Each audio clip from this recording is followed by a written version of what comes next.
बिस्मिल्लाहिर्रहमानिर्रहीम। अस्सलाम वालेकुम और मेरे यूट्यूब चैनल पे आप सबको खुशामदीद। तो अभी हम बनाने लगे हैं रबड़ी वाला दूध। तो चलिए शुरू करते हैं। तो सबसे पहले ये मैंने एक सॉस पैन ले लिया है और अब हम पहले चूल्हा जला लेते हैं। चूल्हा जलाने के बाद दरमियानी सी आंच पे हम ये अपना सॉस पैन रखेंगे। आपने अगर ज़्यादा बनाना है तो आप बड़ा बर्तन भी ले सकते हैं। और इसके बाद यहाँ पे अब इसके अंदर मैं डालने लगी हूँ 2 चम्मच चीनी के।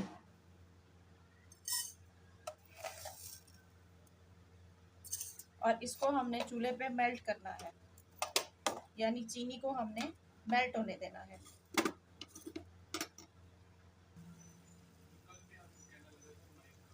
तो ये चीनी अब हमारी जो है वो आहिस्ता आहिस्ता मेल्ट होना शुरू हो चुकी है। इसको पूरी तरह हमने मेल्ट करना है और सिर्फ 2 चम्मच चीनी डालनी है। बाकी मीठा आगे जाके ऐड करूँगी मैं साथ साथ, वो फिर मैं आपको बताती रहूँगी कि किस तरह से ऐड करना है। तो इसको हम अच्छी तरह से मेल्ट होने देंगे।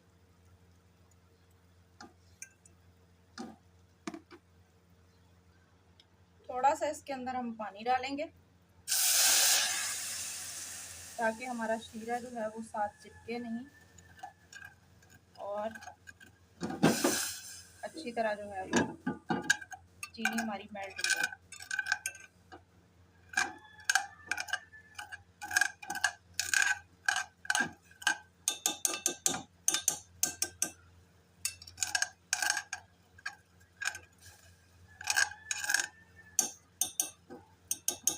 अब ये चीनी इस पानी में डिज़ोल्व हो जाएगी।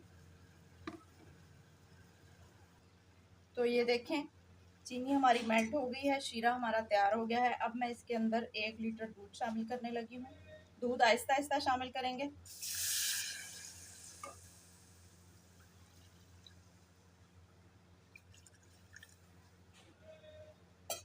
1 लीटर दूध और शामिल करेंगे इसके अंदर।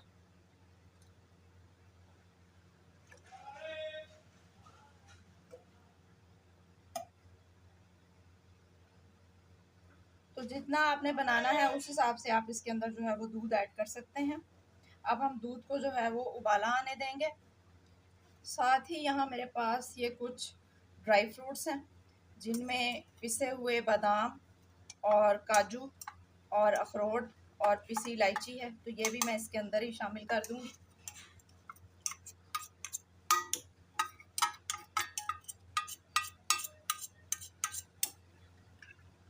अच्छी तरह मिक्स कर देंगे और उसके बाद दूध को उबाला आने का इंतज़ार करते हैं हम।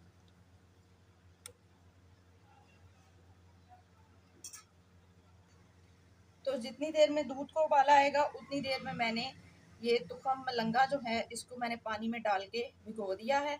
और इसके साथ ही मैंने दूसरे चूल्हे पे, मैं आपको दिखा सकती हूँ, ये मैंने दूसरे चूल्हे पे जेली के लिए पानी गर्म होने के लिए रख दिया है। तो साथ ही साथ हम अपनी जेली भी तैयार कर लेते हैं। तो ये मेरे पास जेली है, आप अपनी मर्ज़ी से कोई भी फ्लेवर की जेली ले सकते हैं। मेरे पास इस वक्त ये अवेलेबल है। इसका पैकेट हम खोल लेते हैं और उधर जो जेली के लिए पानी हमने गर्म होने के लिए रखा है वो गर्म होने वाला है। तो अब हम उसके अंदर ये जेली ऐड कर देते हैं।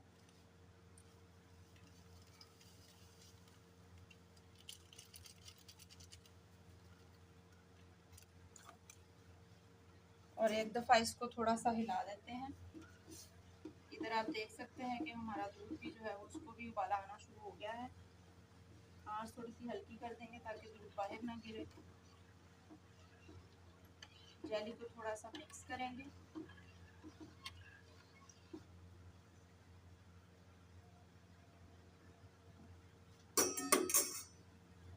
और दूध को जनाब उबाला आ चुका है। थोड़ी देर के लिए इसको पका लेंगे, दूध को उबलने देंगे।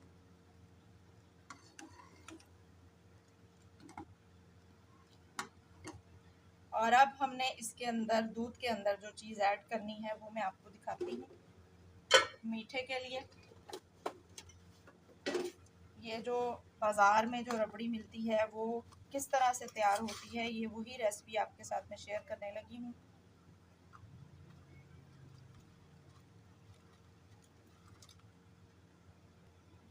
जेली हमारी हो चुकी है। अब हम चूल्हा इसका बंद कर देंगे और इसको चूल्हे से उतार के ठंडा होने के लिए रख देंगे। और अब ये जो हमारा दूध है इसके अंदर हम शामिल करने लगे हैं तकरीबन आधा पाव बर्फ़ी।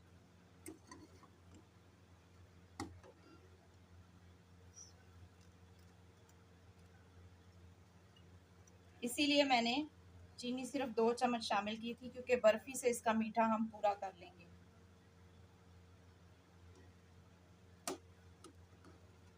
यहाँ पे अब हमने दूध को थोड़ी देर कड़ने देना है, ताकि बर्फ़ी जो है वो इसमें अच्छी तरह से डिज़ोल्व हो जाए। साथ साथ अगर हिला भी दें तो उससे भी जो है वो ये हो जाएगी।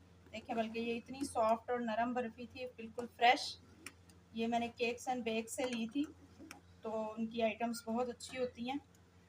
और ये हमारी बर्फ़ी देखें बिल्कुल जो है वो डिज़ोल्व हो गई है। ये देखें, तो थोड़े थोड़े पीस रह गए हैं, वो भी इसको थोड़ी देर हम काट लेते हैं तो वो भी डिज़ोल्व हो जाएंगे। उसके बाद फिर अगला स्टेप जो है वो फिर मैं बताती हूँ आपको कि अब मज़ीद इसके आगे इसके अंदर हमने क्या शामिल करना है।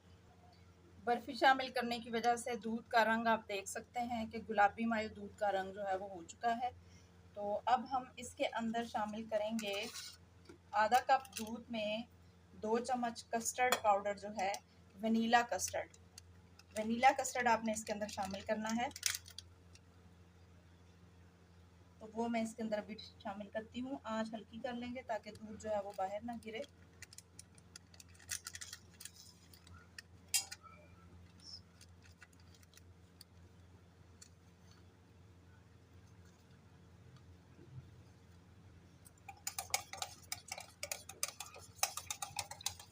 वनीला कस्टर्ड को इस तरह से मैंने दूध के अंदर हल कर लिया है। आप दूध में हल कर सकते हैं, आप पानी में भी हल कर सकते हैं, जिसके लिए जो आपके लिए आसानी हो उसको उसके अंदर आप इसको हल कर सकते हैं।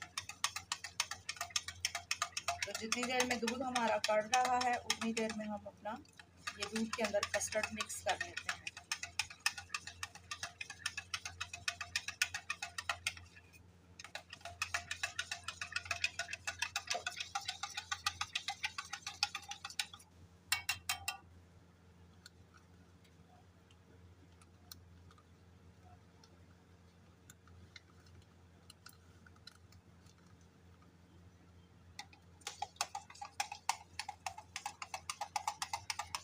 अच्छी तरह कस्टर्ड को मिक्स कर लेंगे ताकि उसकी गुठलियाँ ना बने।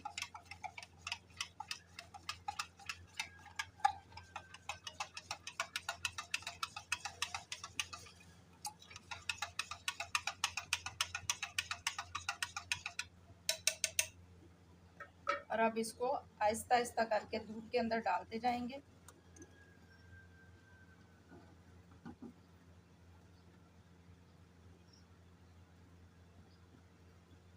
और दूध की थिकनेस का अंदाज़ा कर लेंगे, बहुत ज़्यादा हमने इसको गाढ़ा नहीं करना।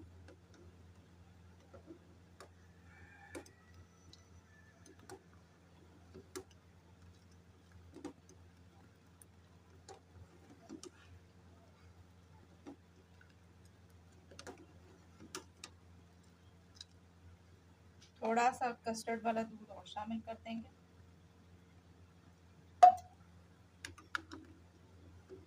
और थोड़ी देर इसको पका लेंगे ताकि कस्टर्ड का कच्चापन जो है वो ख़त्म हो जाए।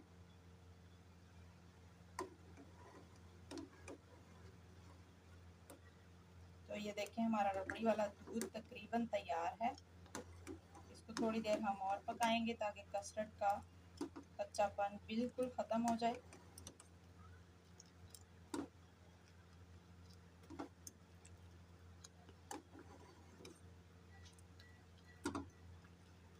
अभी भी इसमें गुंजाइश है कि हम थोड़ा सा कस्टर्ड वाला दूध और डाल सकते हैं, लेकिन चूंकि अभी इसने ठंडा होना है और उसके बाद फिर इसमें बाकी चीज़ें भी शामिल होनी है, तो इसलिए बस इसकी इतनी थिकनेस जो है वो काफ़ी है ताकि ये पीने में भी जो है वो इतना ज़्यादा थिक महसूस ना हो। तो इसको थोड़ी देर और पकाते हैं और उसके बाद फिर इसको उतार के पहले रूम टेम्परेचर पे रखेंगे और उसके बाद फिर इसको फ्रिज में रखेंगे अच्छी तरह ठंडा करने के लिए।